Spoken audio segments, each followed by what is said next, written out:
Hello, everybody. Happy Wednesday. Welcome to GCC's Georgia Chiro Connection. I'm your host, Dr. Kathy, and today my guest is coming to us from Key West, Florida, Dr. Liz Morin. Hey, Dr. Liz. Hello, good afternoon. I'm happy to be here.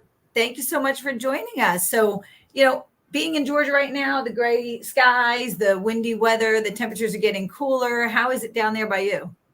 Muggy, wet, but it being like that feels better than a hotter day. It's been so hot for the last 9 months that we're welcoming the rain because it brings the temperature down 10 degrees, so it's tolerable. But you have to just plan your day a lot more, Wow. Yeah. Wow. You know what? I'm one of those people that always says the hotter the better, but then you get to a place where it's ridiculously hot and you kind of rethink that mindset. Yes, pretty much every day. So have you been in practice in Key West since you graduated? Yes, pretty much. I started with an internship in the Keys, left there a while, came back to the Keys, left, and then came back. So back and forth for about 12 years. Yes, I started my first practice in Palm Beach, but it didn't do well. So I came right back to the Keys and I've been successful. Fantastic. And that's what we want to share with people is success stories, something that's going to motivate, inspire, or help somebody that maybe, today might not be the greatest day for them in their practice, or maybe they're having a challenge this week, or maybe they just feel like they're a little bit disconnected, or they're humming along, they're doing great, and they just love hearing other stories that can inspire them. So in your 12 years, I'm sure you've had a lot of great patient stories, patient testimonials, and a lot of great miracles happen under your hands as they do in, all chiropractic offices, which is what we all work toward, right? We just have to remember not to get numb to those chiropractic miracles. Right. But I was hoping that you would share a little bit with us. This might be a repeat for anyone who may have heard me on the DE call, but I have a pretty interesting one because it's almost historical in its nature because it has to do with hearing. I have a good friend who was just crushed with jaw pain, temporomandibular issues. So I gave her an x-ray, toggled her atlas, never touched her jaw. Her jaw got better. Great, boring, right? And like 5 days later, she messages me and she's going down Duval Street, world famous Duval Street, which is just loud and stuff in your face, people running around. And she hears a crackle in her ear and her hearing came back and it's been back since. And she just couldn't believe it. She had to call me right then and there. So she hadn't had normal hearing in one of her ears for something like 15 plus years. Wow. Yeah. She's still doing good with that particular complaint, So that's a cool one to me. And she's over 50. So anyone can be helped with chiropractic. It's so simple and pure. And if it can do that for someone in her 50s who's had trauma, imagine what we could do for families, kids and stuff like that. That's a good reminder that a lot of times we'll talk about hearing issues. We're thinking that it's babies, that it's kids, that it's 2, 3, 4, 5-year-old kids. But put it in perspective. This is a 50-year-old woman who's been dealing with this for 15 years. Mm-hmm. That's a transformation for her life. Right, exactly. And it's a testament to the body's capability to heal. Exactly. Yeah, I love that story. It's just simple, but I did not expect that to happen. Yeah. And I think those are the ones that we either get numb to or we forget to look for in practice because we get so used to doing what we do that sometimes we take it for granted. And we forget that this either is, life-changing for the people who benefit from the care, or we forget to even see that it's happening for them because we just get so used to it from a day-to-day experience basis. We really do because we're doing it day in and day out. And for us, it's just normal neurological function and, how God created us. But to them, it could be the difference between I'm finally able to go back to school. I used to be sick all the time. Like I can think of a child who came really for wellness. The mom kind of understood because I had helped their dad with some back pain, but they finally understood the message and brought me their 8-year-old who just was sick all the time, and no one can label it, just a runny nose and a cough and just really weak immunity. And, she had, I don't know, between 8 and 10 adjustments. And I remembered to check in and not be numb with it and say so how is it going? And they were just like, you know what?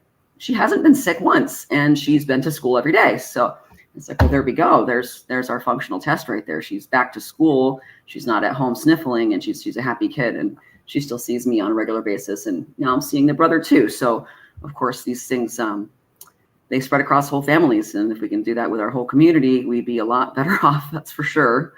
She's a happy kid. Yeah. So you're reminding me, because when I was a student at Life, one of my first outpatient experiences was with an 8-year-old girl who had been constipated since birth. And getting her adjusted, she got up and ran out of the room. And I was so nervous looking at the mom, who was the dean at the time, really didn't know what just happened. And the mom called me to say she ran out of the room because she had the urge to have a bowel movement, which she had never experienced before. Wow. That change was not just for the child, not just for the mom, but now she could have sleepovers. She can go stay at other people's houses. Now the parents could pay more attention to the other child. So it's that kind of ripple effect from what we do out into our community that really makes the difference. And to me, that's the big idea that, we all talk about. Yes, that is like a big part of the big idea for sure. I have an example of a woman that was about maybe 22 real quick, if I could share it. I just remember this from what you said. She came for, general back pain, of course, but I had educated her because I met her at an event about her periods and things like that. This poor girl had to go to the bathroom so frequently all the time she said since she was a teenager. She said she couldn't sit through a movie. Date night was miserable. It was affecting her relationship with her boyfriend and her ability to just be a normal 22-year-old. And I think she got through halfway through her care plan maybe. And I asked her how things were going, and she cried because she said, I could watch a movie without getting up to pee. And I said, that's, and again, I wasn't expecting that. That's really cool. Every nerve has a job, and it's not about pain all the time. So let's get your body working well. And I haven't talked to her in a long time, but I have a feeling she's doing pretty good. Absolutely. Sometimes the impact that we make, it changes their lives in such a way that their life then takes a different direction, right? We may not always see them back in our offices. They might move away. They might start a family, but the impact has been created. Absolutely. Yeah. So you've been in practice for 12 years. Just celebrated 12 years last week. Yes. And I'm sure along the journey, there have been some ups and downs. There's been some challenges. There's been some victories. What keeps you grounded? What keeps you focused? What do you go back to on the days where it doesn't feel like everything's going the way you want it? Because I know there's people listening right now that maybe their practices, they're having some struggles, or they're really not feeling like they're doing things to the best of their ability. What helps keep you grounded or keep you moving forward? The biggest thing is really knowing that the people need us, and they need us to stay grounded so we can show up and check their spines. Because if we don't, this world's already gone bonkers. It's not going to get better. My patient base has been my grounding and what I return to in my mind when my life itself got really dramatic for a few years, with just a lot of loss and a lot of devastation and stuff. And so I always remember they need me, and I will be there, and I almost always am. And then besides that, I think about all the hard things it took for me to get where I am now. My beginnings were kind of hard. I always tell younger doctors, get the lawyer, read the contract, look through things, make sure you have a good situation so you don't end up in a bad situation, which I've been in a couple. And then you have to, fight for your right to practice and all that. So I worked almost too hard to be where I'm at now. Not too hard, but I went through a lot of crap that if I had just slowed down and asked for help, gone to DE maybe earlier, looked for a good mentor, a positive mentor. Instead, I tried doing it all on my own, and I had to do everything almost 3 times, or pay 3 times as much to get where I'm at. So it could be easier if you slow down and remind yourself that success leaves clues, and the people that have done this before, like a lot of our DE docs, they're willing to help. Show up to DE, call, text. I wish I had known all about that. Everybody else's losses. Okay. I think we got you back. Uh-oh. Where did I leave off? Okay, there we go. We got you back. Okay, so we were talking about, what do you do in those challenges, and how you turn to basically your patient base. That's your foundation. That's your strength. Major strength. They need us because the world's crazy, and we can help people be connected and, live free right now, which is really a big deal. And then I also think about just the challenges I had getting to where I am. And if I had simply known that I could have reached out to a DE chiropractor, and that success leaves clues, and we don't have to reinvent the wheel or be alone, I would have. So relying on knowing that the hardest part's over, and now I get to have some fun and train and mentor my new doctor as well. So I think for so many women chiropractors, and this is not to single out the women or to exclude the men, but I work with a lot of women chiropractors. And what I see with a lot of my clients is that as women, we've had to work so hard to get to where we are that we don't necessarily know how to ask for help.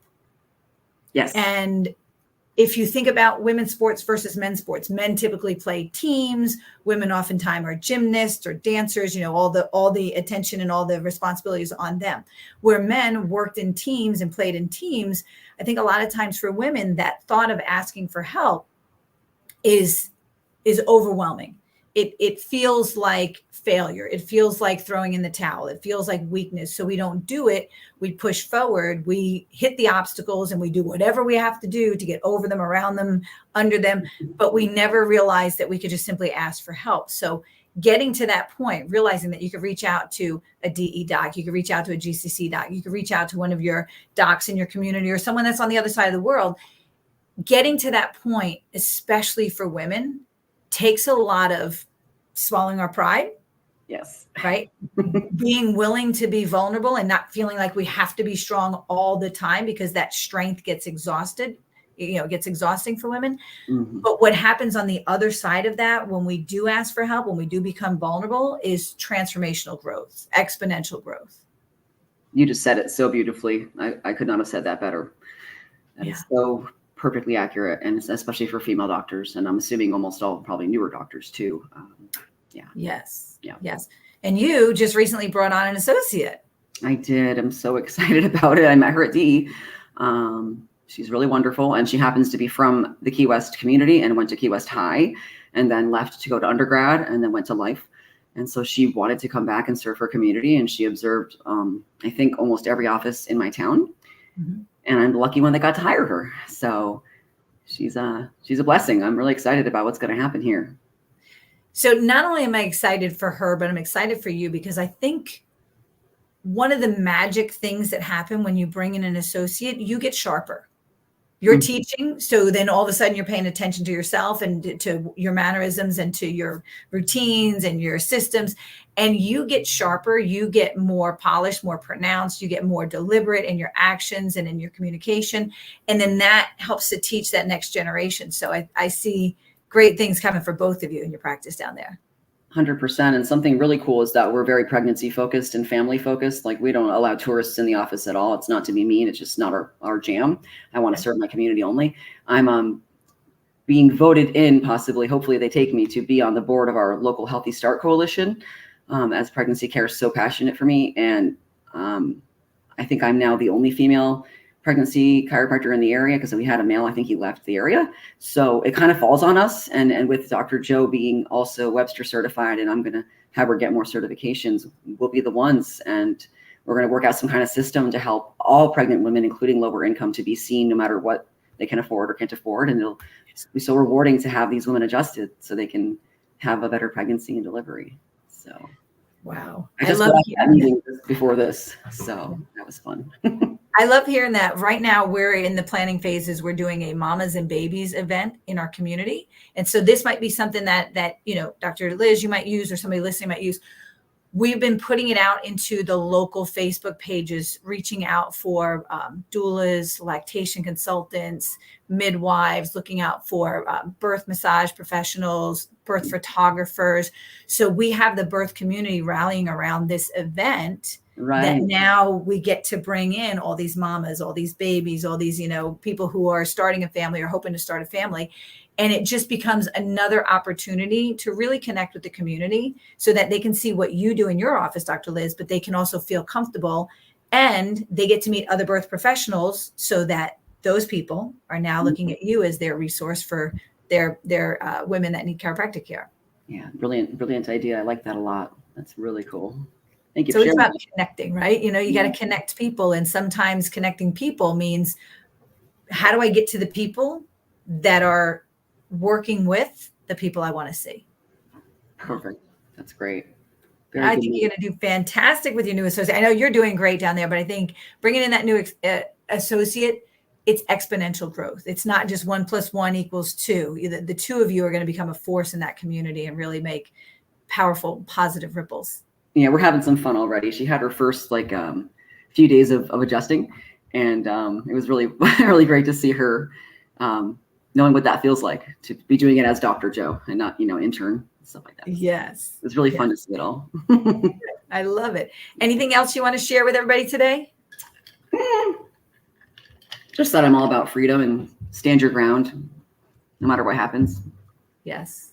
Remind your patients that they're powerful beings and that they don't need anything from the outside in necessarily, and that they're powerful and they were created perfectly. And I think it's important to stand your ground. That's all I'm going to say. Body needs no help, just no interference. Yeah, exactly.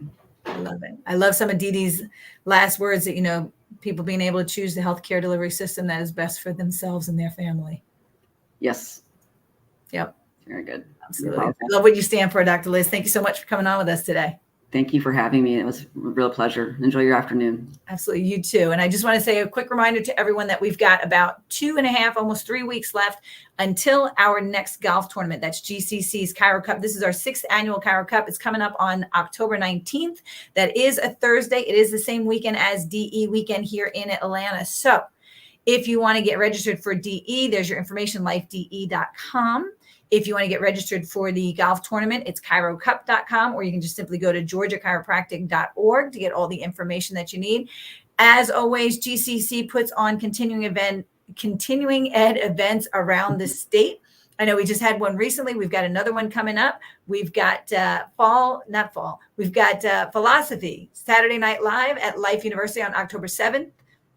We've got Savannah coming up November 3rd and 4th. That's the first weekend in November. And then the second weekend in December, we are in Marietta for the annual convention. And of course, at all of our events, you get your full 20 hours live and in person. And if you have already done them live and want to do them online, you can do that as well. So check out our website, georgiachiropractic.org. If you're not already a member, please join up. Join us as a member so that we can help share some of our benefits with you that we have strictly for members, and so that we can show to our community, to our state, to our legislators that we are here and we've got a collective voice for good. So I want to thank you, Dr. Liz, for coming on today. Thank you. Thank you, everybody, for watching, and we'll see you next week right here for GCC's Georgia Chiro Connection. Bye-bye.